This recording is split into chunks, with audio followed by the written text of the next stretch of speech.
This video is just a quick preview of one of over 200 step-by-step percussion lessons included in our Conga Chops membership. So don't forget to hit like and subscribe, and head over to congachops.com to start your free 7-day trial and check out everything we've got on the site.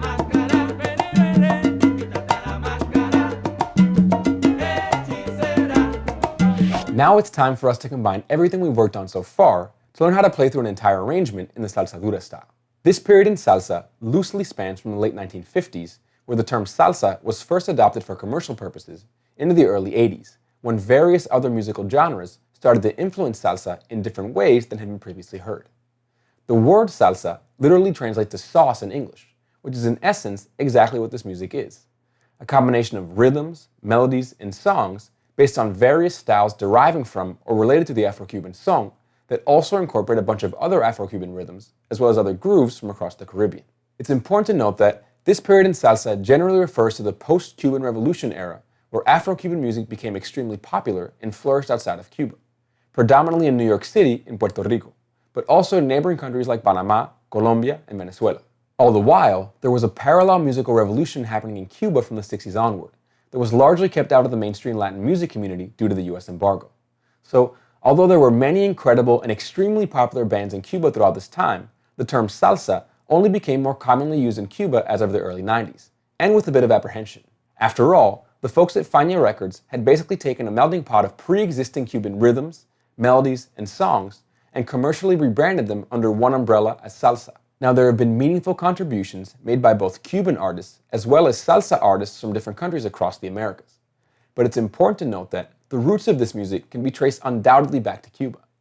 Now, in this lesson, we're going to take an in-depth look at a song from one of the giants of salsa music, percussionist Rey Barreto's 1970 release, Quítate la Máscara. The rest of the rhythm section is made up of Tony Fuentes on bongo, Oreste Filató on timbal, Andy Gonzalez on bass, and pianist Luis Cruz. So before we get started, please take a second to pause this video and download the pertinent PDFs, which you'll find just below the video player window. The lead sheet you'll find is much more detailed than what would usually be given to us in a live playing situation, but it'll serve as a great learning tool for us to start to get comfortable with the form, dynamics, and playing through the arrangement in general. You'll see all of the unison hits written out, as well as some supplemental information for each section. So the song starts with an 8-bar horn introduction, which is extremely common in these types of arrangements. The timbalero is playing cáscara in 2/3, the bongocero is playing his bongo, and the conguero is playing his tumbao primarily on one drum, which in tandem is what we refer to as a down or a bajo position in terms of the percussion. Next, we'll hear an 18-bar chorus or coro section, 16 bars of background vocals where the timbalero moves to the contracampana, while the conga player continues to play his tumbao on one drum, followed by a 2-bar instrumental setup to get us into the verse. Let's check it out.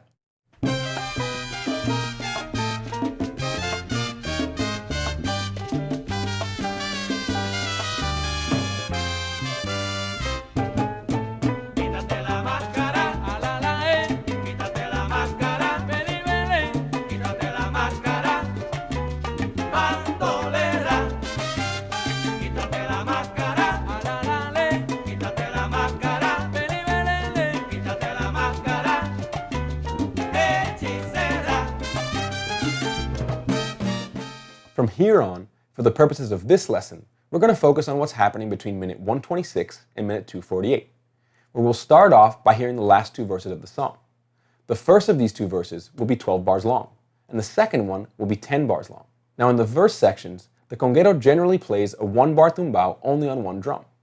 And it's important to note that Rey Barreto is famous for playing what we call a more open style tumbao, which basically means that he's keeping his left hand, because he's playing right-handed, closer to the edge of the drum while playing his tumbao. Now this produces a bit more ringing and resonance than when we play our palm tip in its more common position near the center of the drum. So if you listen closely, you'll hear a softer sounding, almost open tone on the end of 2 after each one of his slaps. Now this is simply his tip sound being played near the edge of the drum. Now if you're interested in learning more about what we do on Conga Chops and how we can help you further your skills, come check us out at congachops.com. We've got an incredible library of step-by-step courses and lessons, over 10 hours of exclusive practice loops, hand-picked Spotify playlists for each pertinent course and lesson on the site, and an amazing community forum where you can meet and discuss with other members, as well as get one-on-one feedback on everything you're working on. Just click the link below to grab your free 7-day trial and see what it's all about. Now, please don't forget to show your support for our channel by giving this video a like, leaving a comment down below as far as what you'd like to see me cover next, and hitting subscribe so you can catch our new videos. I'll see you in the next lesson.